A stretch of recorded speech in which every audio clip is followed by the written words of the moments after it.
सबसे अहम सवाल है वो सेहत कार्ड के हवाले से है। सेहत कार्ड एक काफी अरसे से जो है वो इश्यू चला आ रहा है कि सेहत कार्ड अभी तक बहाल नहीं हो सका। तो इस हवाले से क्योंकि सेहत कार्ड ही एक वाहिद सहारा होता है मेरे ख्याल से गुरबा का, गरीब लोगों का, कि वो इलाज करा सकते हैं सेहत कार्ड पर। तो इस हवाले से क्या आपके पास इस हवाले से तफसीलात हैं? आज़ाद कश्मीर के अंदर तो ये बुनियादी मसला है। इससे पहले सेहत कार्ड के हवाले से मुफ्त सेहत की सहूलियात मिल जा सकती, जिसमें हज़ारों के अफराद जो है वो मुस्तफ़ीद हो रहे थे, वो इलाज मुआवजा करवा रहे थे। अब गुज़श्ता एक साल से ये जो सेहत कार्ड का मामला अल्तवा का शिकार है, जिसकी वजह से बहुत सारे मरीज जिनकी ये इस्तात ही नहीं है। आज़ाद कश्मीर बुनियादी तौर पर जो लोग हैं वो गरीब किस्म के लोग हैं। यहाँ इंडस्ट्री न होने की वजह से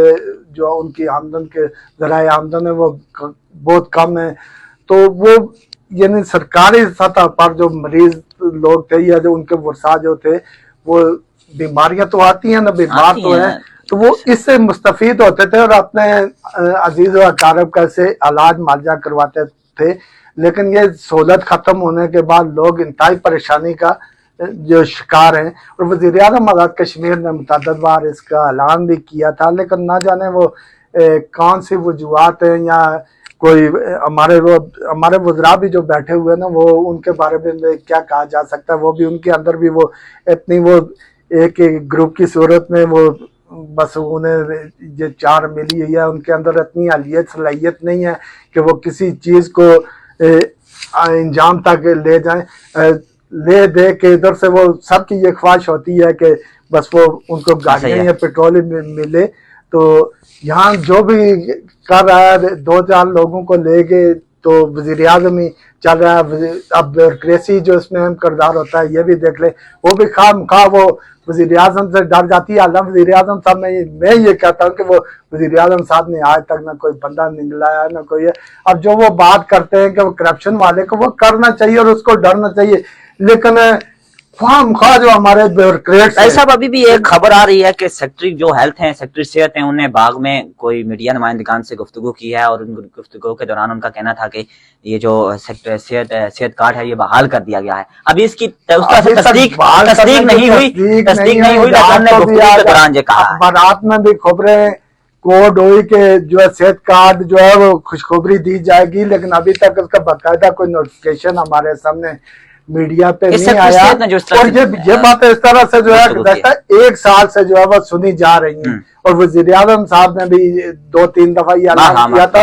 यानी ये कहा था कि खुशखबरी सुना जाएगी। अभी भी आज भी अखबारात में ये बयान कोड हुआ कि खुशखबरी दी जाएगी। अब खुशखबरी उसी वक्त रियासत के अवाम को मिलेगी जब सेहत कार्ड उनके सामने होगा, जब वो इससे मुस्तफ़ीद होना शुरू होंगे। अल्लाह करे ऐसा हो जाए, और नहीं भी हुआ तो हम इस प्रोग्राम के वसातत से वज़ीर-ए-आज़म साहब से ये अपील करेंगे कि खुदा वज़ीर-ए-आज़म साहब, जहाँ आप दिगर बहुत सारे अच्छे काम किए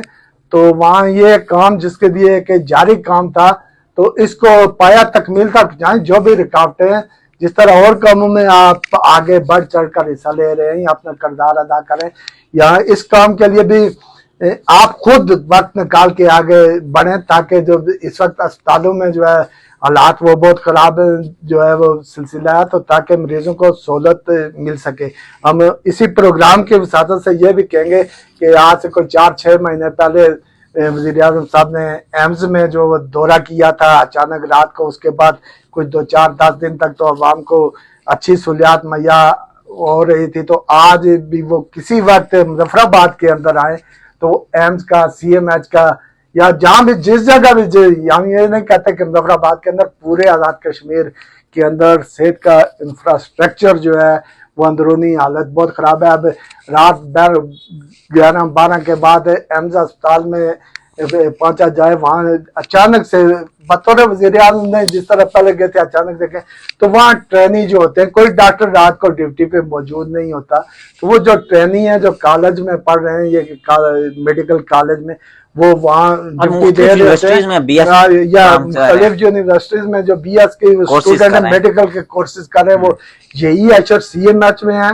और यही अशर जो है वो एम्स में है। अब मरीज को लेके जाए तो वो जो कोर्सेज करने वाले जो इतने वो बच्चियां और बच्चे वहाँ 10 से 20 एकदम वो मरीज के पास जमा जाते हैं। अब दूसरा हिसाब यहाँ पर जो आम बात है वो ये है कि दही इलाकों से जो लोग आए होते हैं उनको उस तरह से इस चीज का इल्म भी नहीं होता, क्योंकि उन्होंने भी व्हाइट कोट और व्हाइट शर्ट पहनी, तो उनको इल्म नहीं होता कि डॉक्टर है या कुछ जा रहा हूँ कि वो एकदम वो जाते हैं, उस वर्दी वगैरह उन्होंने पहनी हुई होती है, तो वो जाके तो वो जब वो खड़े होते हैं 10-20 गट्ठे जब खड़े होते हैं, हालांकि वो अपनी स्टडी के लिए खड़े होते हैं, तो वो मरीज जो होता है दही इलाकों से आना वो घबरा जाता है, पता नहीं मुझे क्या हो गया, अचानक से उसके अंदर और उसका बीपी जो है शूट और ज्यादा कर जाता है, और कि इतने डॉक्टर मेरे पास इकट्ठे होते हैं, हालांकि नहीं होते हैं ये चीजें। इन चीजों को देखा जाना चाहिए। रात को कुर्सियों पर वहां एम्स में देखें या सीएमएच में कुर्सी में ऐसे वो नर्सें और ये कर रही होती हैं जैसे वो अभी वो उनको बहुत मुसीबत में डाली होती है। और हर 5-10 मिनट बाद चाय का वक्फा हो जाता है उनका, आधा घंटा वो जिनको जाओ डॉक्टरों की वो अपनी वो मीटिंग होती है, वो नहीं दस्तियाब होते। अब उनके प्राइवेट क्लिनिक पे जाओ, इतनी अब 4-4 लाख रुपया वो अगर अदाफी तनख्वाह ले रहे हैं, वज़ीर आज़म ने भी कहा कि देहातों में जाने के लिए, अब देहातों के नाम पे वो तनख्वाह ले रहे हैं। नवाब साहिबान जो इधर ही बैठे हुए, घरों में बैठे हुए, जो प्राइवेट क्लिनिक में बैठे हुए जो है वो इलाज मुआवजा कर रहे हैं। अब इन चीजों पे हुकूमत को चेक एंड बैलेंस करना चाहिए, और हुकूमत के जो जिम्मेदार अदारे हैं उनको चेक करना चाहिए। अब डायरेक्टर साहब अक्सर डीजी होता है, जो डीजी आता है, अब सेक्रेटरी की चलो और मजबूरियां होती हैं, फोर्स से हैं, उधर होते हैं। अब डीजी हेल्थ है, वो मुझे नहीं पता कि आज तक किसी, अब उनका टूर प्रोग्राम देखा जाए, मेरे ख्याल में आजकल जो डीजी भर्ती होता है, सेक्रेटरी भर्ती होता है, वो सिर्फ हुकूमत के साथ मीटिंग के लिए होता है या फाइलों के दस्तखत करने के लिए। अब डीजी किसी महकमे का किसी भी सेहत का नहीं करता, महकमा एजुकेशन का, किसी भी डिपार्टमेंट का डीजी जब किसी में ये रूटीन बन जाए कि वो अदारों के अंदर जाएगा, तो वो अदारों की जो है वो कैपेसिटी बिल्डिंग होगी, वो अदारे वहाँ हाजिरी बेहतर होगी। लेकिन हमारे अफसरान का, हमारे डायरेक्टर साहिबान जो हैं, डीजी साहिबान जो है, उनका यह है कि उनकी फैमिली को जब विजिट का दिया था, कहीं किसी ने मीरपुर जाना है, किसी ने कोटली जाना है, तो वो अपनी फैमिली को विजिट कराने के लिए वो अपनी टूर डायरी कर देते हैं, वो अपनी फैमिली को एंजॉयमेंट भी करवाते हैं, सरकारी गाड़ी, सरकारी पेट्रोल भी होता है, सरकारी क्वार्टर भी इस्तेमाल करते हैं, और फैमिली का जो है वो विजिट भी हो जाता है, उनका टीएडीए भी बन जाता है। अब अफसरान को, जो इंतजामी अफसरान है, उन्हें अदारों का महीने बाद 2 महीने बाद हर अदारे के, वो चाहे हेल्थ है, तालीम है, दिगर जो है थानों में जो है साहिबान, इनको ये चाहिए कि वो हर सूरत में जो है वो अदारों के अंदर जाएं, ताकि अदारों के अंदर जो काम करने वाले हैं उन पे अदारों के अंदर जाना तो चलो एक अलग बात हो गई। इन तमाम लोगों का ये काम भी होना चाहिए कि बाकायदा से खुली कचहरी का इनेकाद करें, जहां पर लोगों से आपको हॉस्पिटल में जा रहे हैं, आपको क्या इश्यू सामने आ रहा है, प्रोग्रेस रिपोर्ट लें, फिर अवाम से ये पूछे, अवाम के लिए हो कि अवाम को आपको सहूलत मिल रही है या नहीं मिल रही। मतलब एक यहाँ डीजी हेल्थ है, मतलब किसी एक हल्के में 1 महीने में 2 टूर कर लीजिए हेल्थ सेंटर के, वहां भी 2 दिन पहले प्रगति कर दी जाए, ये ऐलान कर दिया जाए कि आएंगे अपने मिसाल की। अब इस तरह से वो अदारों के जो जिम्मेदार है उन पे खौफ रहेगा, वो अदारों में अंदर हाजिरी को भी यकीनी बनाएंगे, और वो इलाज मुआवजे का सिलसिला भी है जो बेहतर अंदाज से शुरू होगा। ऐसी चीजें हुकूमत को, हम बुनियादी तौर पर हम छोटा सा खिता है हमारा, तो इसके अंदर भी हम अपने सेटअप, तो हमारा पूरी जो है मुल्क